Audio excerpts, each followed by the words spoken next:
وہیں تک معاملات رکے ہوئے ہیں. دوسری بات میں انفارمیشن کی بیس پہ کہہ رہا ہوں, اور میں کھل کے کہہ رہا ہوں یہ پروگرام اسلام آباد سے ہو رہا ہے. ٹھیک ہے, اسلام آباد سے ہو رہا ہے. یہ کوئی چیزوں کی ملیاں میں نہیں بیٹھا ہوا, میں دارالحکومت میں بیٹھا ہوں, اور یہ پڑوس میں 3 گلیاں چھوڑ کے جو ہے یہ زرداری ہاؤس ہے, اور یہ سامنے سپریم کورٹ ہے, اور یہ پارلیمنٹ ہے, اور یہ تھوڑا سا دور نکل جائیں تو GHQ ہے. جی, پچھلے اسٹیبلشمنٹ کے ساتھ ان کے تعلقات اچھے نہیں رہے.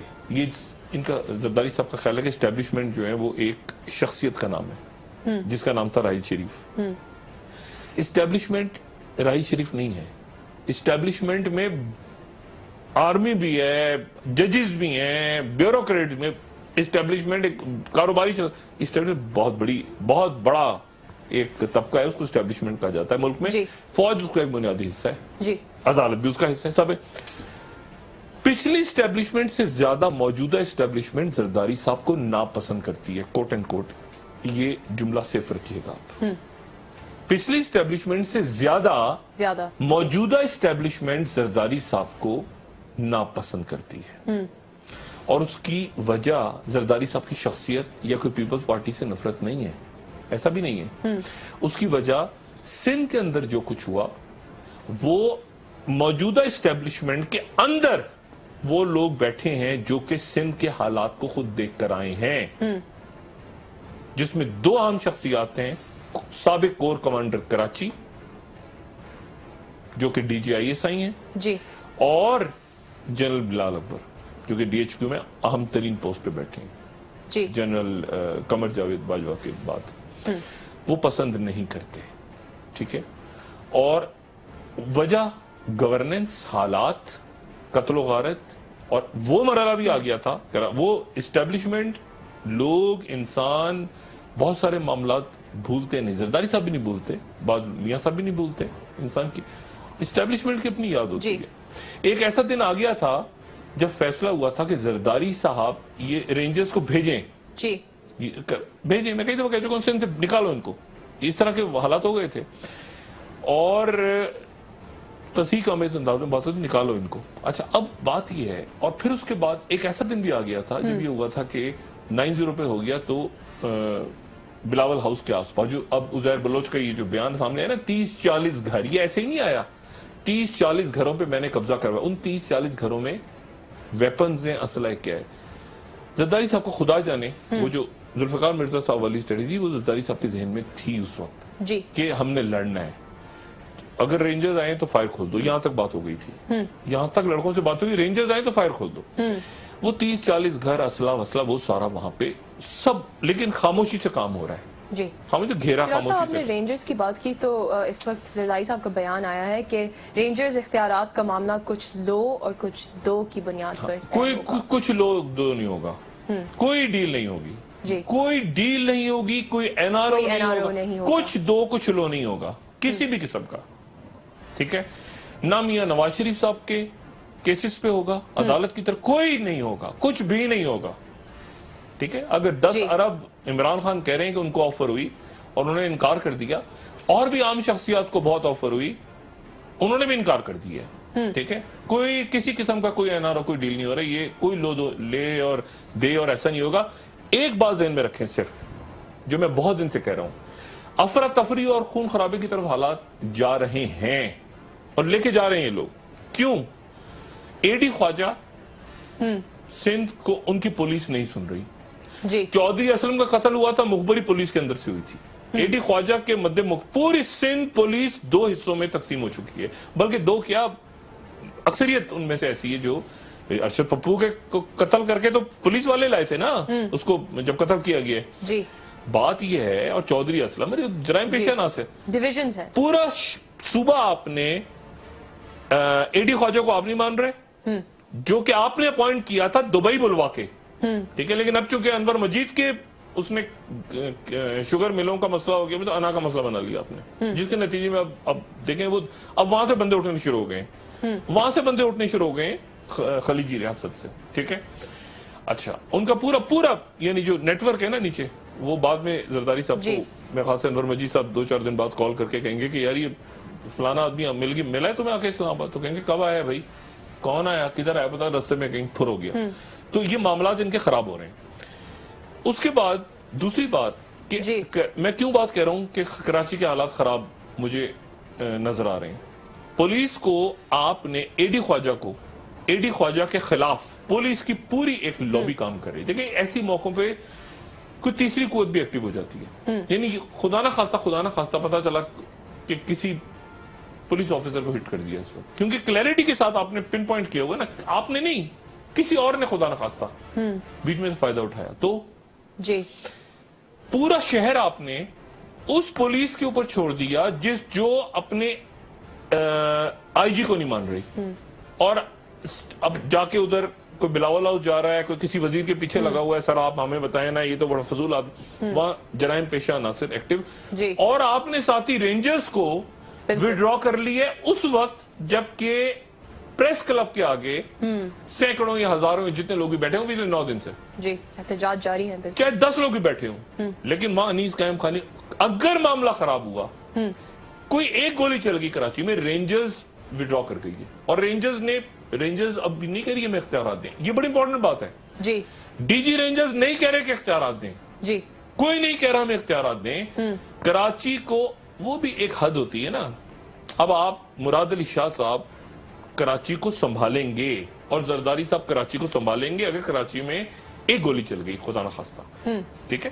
رینجرز ہٹ گئی. رینجرز کی کیا پاور ہے, ان کے سامنے گولیاں چل رہی ہوں, رینجرز داخل ہوتے ہیں تو وہ قانون توڑیں گے. یعنی ایسی جگہ رینجرز کو کھڑا کریے کہ تماشا دیکھو آپ, بالکل یعنی ہم کچھ ہمیں کیا کرو, ہمیں یہ دو, ہمیں وہ دو, میری ملاقات کرو. بالکل زرداری صاحب وہ غلطی کر رہے ہیں جو کہ ایم کے ایم کی بانی نے کی تھی. مجھ سے ڈائریکٹ بات نہیں, میں جو آئے گا یہ کرے گا, وہ ایسے نہیں ہو رہا, وہ غلط ریڈ کر رہے ہیں. میں ان کے فائدے کی بات کر رہا ہوں. مراد علی شاہ صاحب جانتے ہیں اس بات کو اچھی طرح کہ معاملات خرابی کی طرف جا رہے ہیں. مراد علی شاہ کے کنٹرول میں آئیں گے معاملات. اگر کراچی میں رینجرز نہیں ہیں, نہ رینجر تلاشی لے سکتی ہے, نہ رینجر گرفتار کر سکتی ہے, نہ رینجرز رستے میں روک کے چیک کر سکتی ہے کسی کو کہ آپ ذرا دکھاؤ گاڑی میں. تو پورے سندھ کو آپ نے چھوڑ دیا جرائم پیشہ عناصر کے اوپر. پولیس بھی آپ نے ڈس فنکشنل کر دی. ڈاکٹر صاحب لیکن سندھ حکومت تو کہہ رہی ہے کہ انٹیلیجنس کے بیسس پر آپریشن کر سکتے ہیں. انٹیلیجنس, ان کی انٹیلیجنس کہ منی لانڈرنگ کیسے کرتے ہیں. نثار مورائی کو بنا دیں نا, نثار مورائی کو ہیڈ بنا دیں, انور مجید کو بلا کے. اس طرح نہیں ہوتا, اس طرح نہیں ہوتا. ایک بات یہاں تو سندھ گورنمنٹ کو میں ذرا روکتا ہوں حالات کو. اب آپ آ جائیں D G I S P R کی پریس کانفرنس میں, ٹھیک ہے. میں نے کل آپ سے بات کی تھی نا, خاموشی کے ساتھ, اس میں زیادہ نوائز نہیں ہے, ٹھیک ہے. کیونکہ آپ جتنا یعنی آپ کہتے ہیں نا کہ یعنی ایک طے کر لیا ریاست طے کر چکی ہے کہ آپ نے کچھ عناصر کو ختم کر. خوفناک ترین بات اس میں کیا ہے آج کی پریس کانفرنس میں؟ خوفناک ترین بات, ایک تو ڈان لیز کا معاملہ ہے. خوفناک ترین بات کیا ہے, دوبارہ مدارس کے ریفارمز آپ چھوڑ دینا. وہ تو آپ نے نیشنل ایکشن پلان کے وہ تمام کام جو حکومت سویلین حکومتوں نے کرنے تھے اپنے اپنے صوبوں میں, وہ ان کا تو تعلق ہی کوئی نہیں ہے نا. آج آپ کو پتا ہے اورنج لائن کے اوپر کیا فیصلہ محفوظ کرتے ہوئے آخری ماس کیا تھے جسٹس اعظم سعید کے, کہ یہ بنتا مجھے نظر نہیں آ رہا, رائے ونڈ میں لگتا بنے گا. اچھا میں ہاں سے آپ کو ایک بات بتاؤں, انہوں نے ٹوٹل فیلئر قرار دیا ہے. ٹوٹل دوبارہ پوری بات سنیں, پھر چارج شیٹ ہے. اور آپ کے یونیورسٹیوں کے اندر یعنی اب یونیورسٹیاں ریفارم ہوں گی, نہ مدارس ریفارم چھوڑ دیں. اتنی معاشرے کو اس ہجان پہ لے گئے ہیں کہ یونیورسٹیوں کے بچے بچیاں وہ مشال خان اور یہ جو ہے یہاں سے آپ کو پتا چلتا ہے نورین صاحبہ جو ہیں ان کو داعش. دیکھیں بات یہ ہے سارا کہ یونیورسٹیوں کے اندر ہو کیا رہا ہے. سندھ کی یونیورسٹیوں کو جا کے تو دیکھیں ذرا, وہاں پر آپ جا کے تو دیکھ کیسے ٹریپ ہوتا ہے. آپ کو پتا ہے فیس بک سے ٹریپ کیسے ہوتے ہیں. وہ فیس بک پہ یہ جو دہشت گرد ہیں, یہ جو داعش وائش کا یہ ریکروٹ کیسے کرتے ہیں. آپ کا فیس بک پیج بنا ہوا ہے نا, آپ کے فیس بک پروفائل کو دیکھتے رہتے ہیں. اچھا فیس بک پروفائل پہ آپ نے غمزدہ شیر ڈال دیا, ٹھیک ہے, غمزدہ شیر, ایک دکھی تصویر آپ نے ڈال دی. پھر اس کے بعد اس کو اس نے لائک کیا, اس دوسرے آدمی نے فیس بک پیج سے ایک شیئر کیا.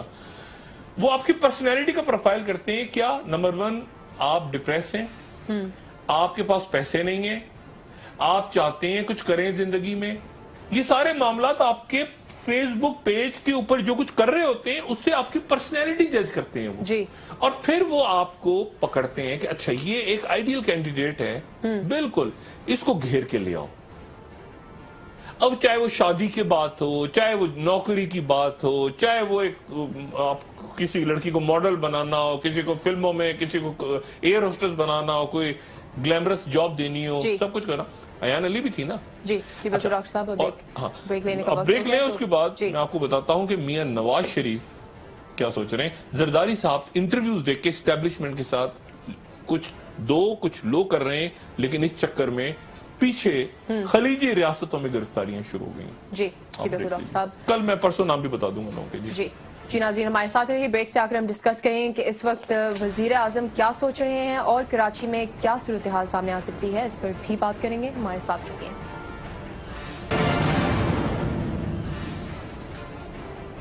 ویلکم بیک ناظرین.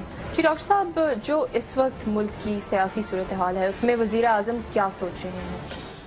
D G I S P R کی پریس کانفرنس میں ایک تو انہوں نے یہ پوری بات کی اور کوائٹلی جو بتایا کہ اتنے لوگ پکڑے گئے ہیں, اتنے لوگ یہ ہوا ہے. دیکھیں ہوتا یہ ہے کہ جب کہیں کوئی دھماکہ ہو جائے, خدا نخواستہ کوئی دہشت گردی کی کاروائی ہو جائے, ٹھیک ہے, کوئی بہت سارے لوگ مارے جائیں, تو وہ ایک بہت بڑی خبر ہوتی ہے, بہت بڑا سانحہ ہوتا ہے. جی.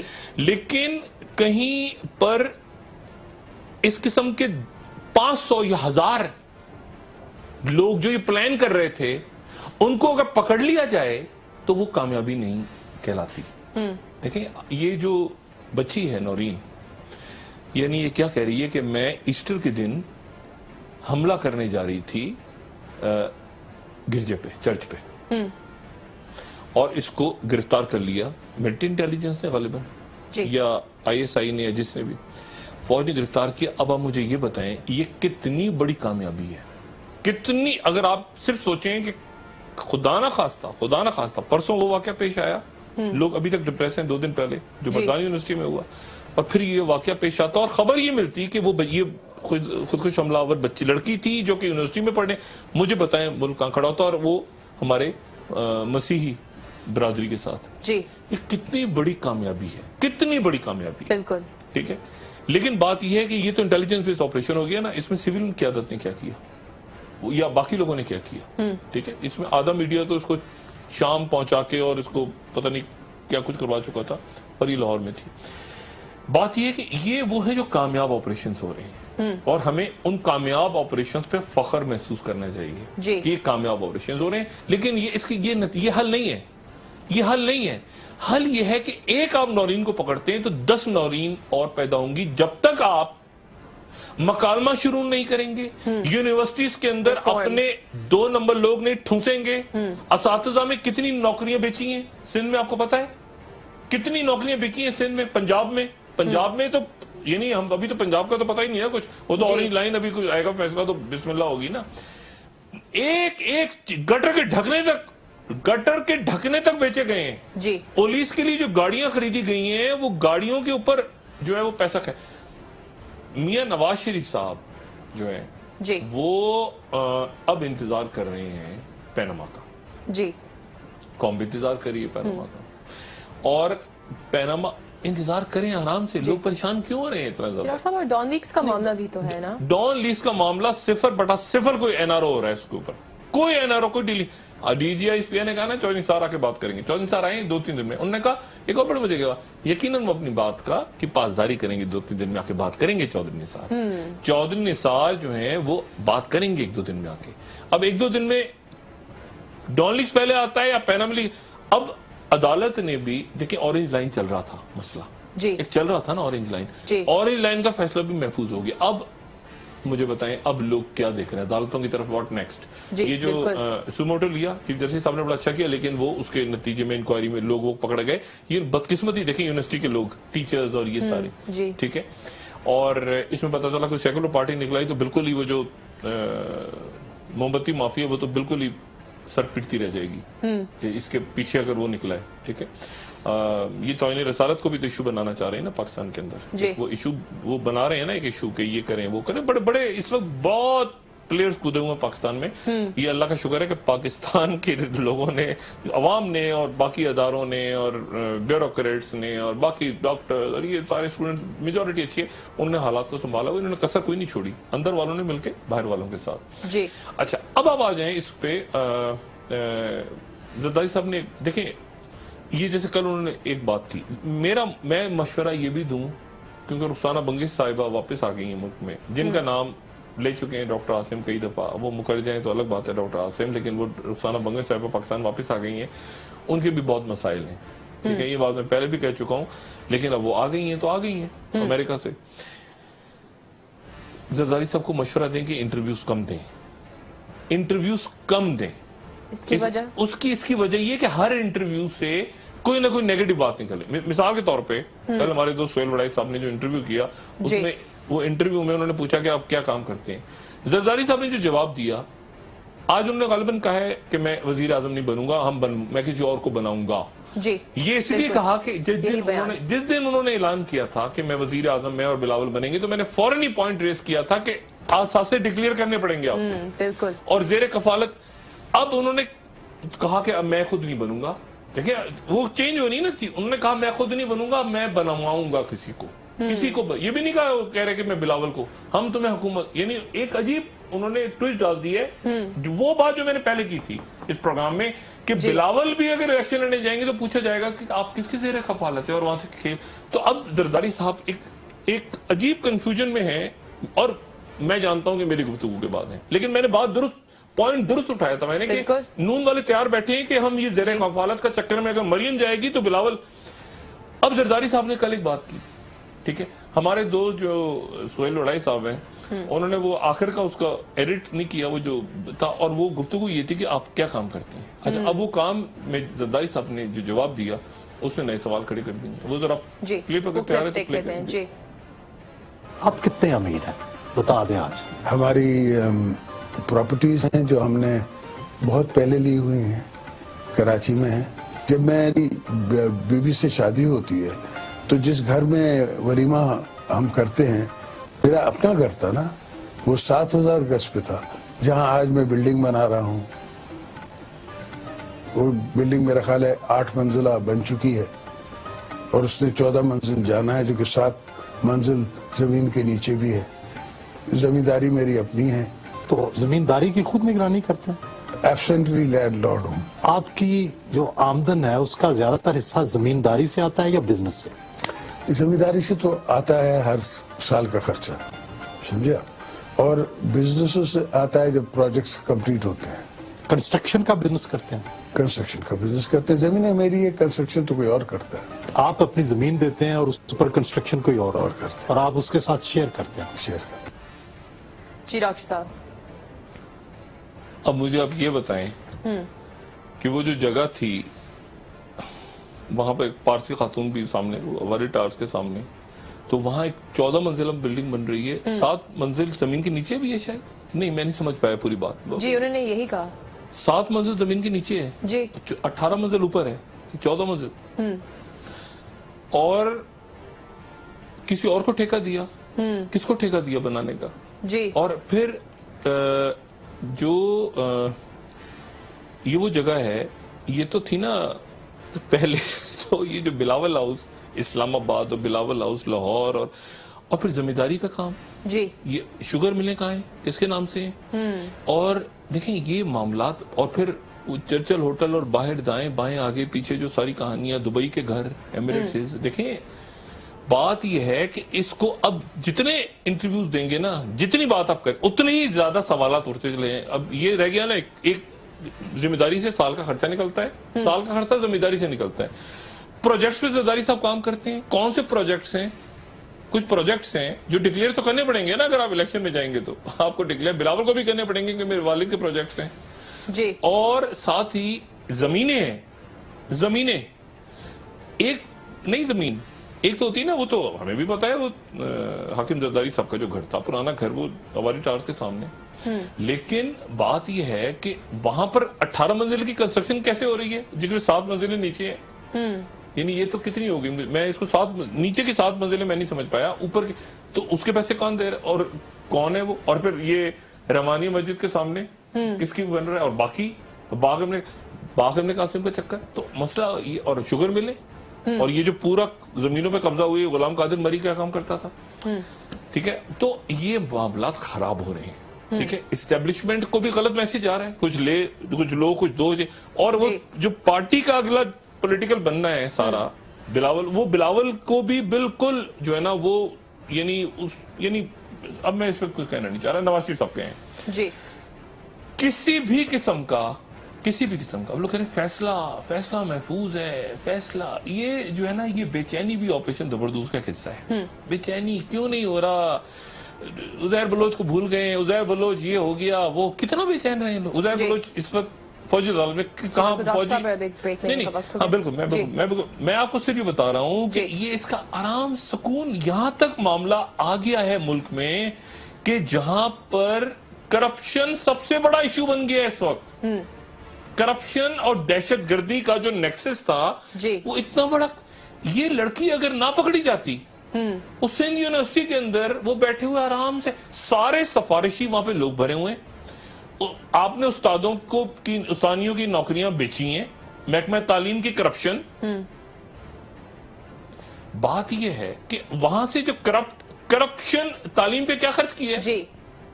جی بے براک صاحب, اس کے بعد میں بات کرتا ہوں پیناما کا فیصلہ اب بریک لیں. جی بے براک صاحب. ناظرین ہمارے ساتھ رہی, بریک سے آ کر ہم ڈسکس کریں گے پیناما کیس کا فیصلہ جلد سامنے آنے کا امکان ہے, وزیر اعظم کی کیا اسٹریٹجی ہو سکتی ہے اور وہ کیا سوچ رہے ہیں, اور مریم نواز صاحبہ پیچھے کیوں چلے گئی ہیں اچانک. جی بالکل, اس پر بھی بات کریں گے. اسٹریٹجی میڈیا سیل کا غائب ہو گیا اچانک. جی ہمارے ساتھ رہیے. ویلکم بیک ناظرین. جی ڈاکٹر صاحب, پیناما کیس کا فیصلہ جلد سامنے آنے کا امکان ہے اور انتظار بھی ہے, کسی بھی آ جائے گا. جی, اور تو اس وقت وزیر اعظم کی کیا اسٹریٹجی ہو سکتی ہے. وزیر اعظم ذہنی طور پہ تیار ہیں کہ فیصلہ ان کے خلاف آ رہا ہے, اور ان کا ایک تو یہ کہ میں نے کہا تھا مریم نواز صاحبہ کدھر ہیں, مریم نواز صاحبہ کدھر ہیں, اسٹریٹجک سیل اور یہ سارا تھوڑا سا انہوں نے کم کیا ہے, کیونکہ ان کو پتا ہے کہ فیصلے کے بعد ایک دم سے مریم نواز صاحبہ اور فیملی کے اوپر جو ہے وہ زبردوست ہوگی. ٹھیک ہے, اچھا کمیشن بنے گا, اور کمیشن کو جو وزیر اعظم کو بتایا جا رہا ہے بہرحال ان کو خود بھی پتا ہے, اور کسی قسم کے دباؤ میں آزاد عدالتیں نہیں آئیں. جی ڈاکٹر صاحب, اور زرداری صاحب کہہ رہے ہیں کہ سخت فیصلے کی امید, مکمل عدالت, کمپلیٹ عدالتیں کسی دباؤ میں نہیں آئیں, کوئی ایک شخص بھی نہیں آیا دباؤ میں. جی ٹھیک ہے, جی کوئی ایک شخص بھی نہیں آیا, سارے جج صاحبان نے آزاد فیصلہ کر رہے ہیں, نہ وہ اسٹیبلشمنٹ کے دباؤ میں نہ وہ سیاسی لوگوں کے دباؤ میں, آزاد فیصلہ لکھا جا رہا ہے. ٹھیک ہے, اور آزاد عدالت کسی کو پسند نہیں ہے. اچھا, اب معاملہ یہ ہے کہ اسحاق ڈار صاحب میرے انتہائی پسندیدہ, آپ کہتے ہیں 2-3 لوگوں سے میں خاص محبت ہے, ان میں اسحاق ڈار سب سے اوپر ہے. اسحاق ڈار صاحب کی لڑائی ہو گئی مریم نواز سے, یعنی ود ان فیملی کے اندر, ایک تو ادھر تھا شہباز شریف میاں صاحب, اب مریم نواز صاحبہ اور اسحاق ڈار صاحب کی کئی معاملات, یعنی وہ ٹویٹ کر دیں گے میری بہن, لیکن میں اپنی خبریں قائم ہوں, وہ ٹک ٹک اندر شروع ہو گئی ہے. اتھارٹی ہے نا, میں یہ کرو وہ کرو فلاں کرو, وہ اس کے اوپر پنگا شروع ہو گیا. لیکن اس میں جو اصل بات ہے وہ مسلم لیگ نون کے لوگوں, نواز کے لوگوں کو پتہ ہونی چاہیے, اور وہ یہ ہے کہ یہ فیصلے کے نتیجے میں صرف وزیر اعظم نہیں جائیں گے یا ان کے اوپر اثر نہیں پڑے گا, اس کے نتیجے میں آگے دوسری پارٹیوں کے لوگ بھی جائیں گے. یہ اکراس دا بورڈ ہے, سسٹم اکراس دا بورڈ ہے. ٹھیک ہے, اس میں پھر تلواریں سب کے اوپر چلیں گی فیصلے کی. ٹھیک ہے, بات نمبر 1, یہ ممکن نہیں ہے کہ پروگرام ختم ہو جائے اور میں یہ نہ بتاؤں کہ طیب اردگان صاحب 2029 تک جو ہیں وہ آل پاورفل صدر بن گئے ہیں. وزیر اعظم ختم ہو گیا ہے وہاں پہ ترکی میں, اور 100 سال پرانا نظام آ گیا ہے. کمال اتاتürk جو لائے تھے وہ ترکی ختم ہو گیا, اور قوم آدھے میں ڈیوائیڈ ہو گئی. یہ جو شہر ہیں وہ انہوں نے ووٹ دیے طیب اردگان کے خلاف, استنبول, انقرہ, ازمیر, اور جو باہر کے علاقے ہیں انہوں نے ان فیور دیا ہے. لیکن ترکی جو ہے وہ ایک بہت بڑی اس کے اندر خلیج پیدا ہو گئی ہے ترکی کے اندر.